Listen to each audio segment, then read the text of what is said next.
Hey there, Sheryl here. I was not going to shoot this video looking like this. However, in my run, there's a rainbow behind me.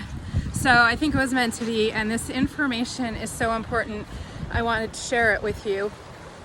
So in the last newsletter or blog that you've seen, we were talking about how to defuse emotionally charged conversations, and about the first step is working on yourself and preparing for, without emotion, without judgment, to prepare for possible outcomes and to practice your response.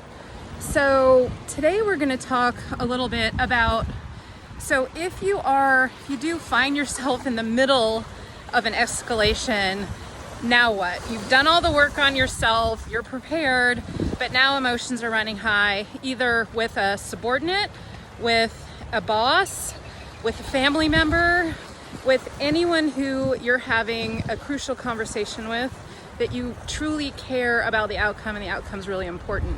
So the first thing is, you need to realize that when either we or our counterpart is in an emotional state, nothing productive is going to come of it. And the other thing I want to remind you of, that if you are in a work situation and you're in a potentially kind of abusive conversation, you don't need to do any of this. You don't need to put up with that. And there are ways to exit a conversation like that, which I will go over in another episode. But if you find yourself in a conversation that has escalated, or if you are called in to de-escalate a conversation, there's something that you can do, and it's 4 steps, and I follow the acronym BAMM, B-A-M-M. So the first B starts for just be empathetic. So in other words, even if someone is being irrational or being a little crazy, it's important to be empathetic towards them. It's what's called tactical empathy.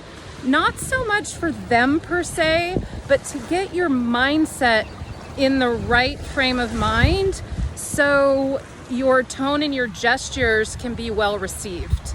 So the B in BAMM is be empathetic. And some people, sometimes if I'm in a really emotionally charged conversation, I will put my hand on my heart or just touch my heart. No one will notice, and it just reminds me to be empathetic to that other person. The A is for ask. So in other words, this may be counterintuitive, but when someone is in an emotional state and you're trying to de-escalate the conversation, a lot of times, especially as women, if I can make this generalization, we tend to acquiesce. So by ask, it's really diving into the eye of the storm and really labeling what they might be feeling. You seem, it seems like you're frustrated. It seems like you're angry. It seems like you're upset.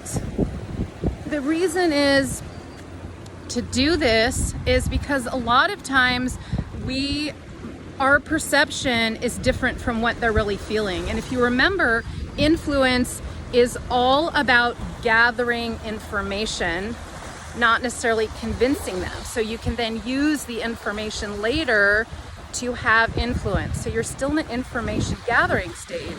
So if you ask, even if you're wrong, it's okay. Because they will say, I'm not angry, I'm just frustrated that I'm getting paid less. I'm not angry, it's just that I don't see how this can work. So you're gonna gather very valuable information by asking, and make sure and be aware of your tone, because again, that's why you do the first B, is to be empathetic, because you wanna sound like you care. And if you ignore that step and you come across as a little judgmental or condescending, even if you don't mean to be, your ask is not going to come across and land, and it's not going to get you the information you want and deserve. So be empathetic, and then ask about what you think they're feeling. And then the M is really about giving them a motivation. So in other words, asking them, you know, what is our next best step of integrity?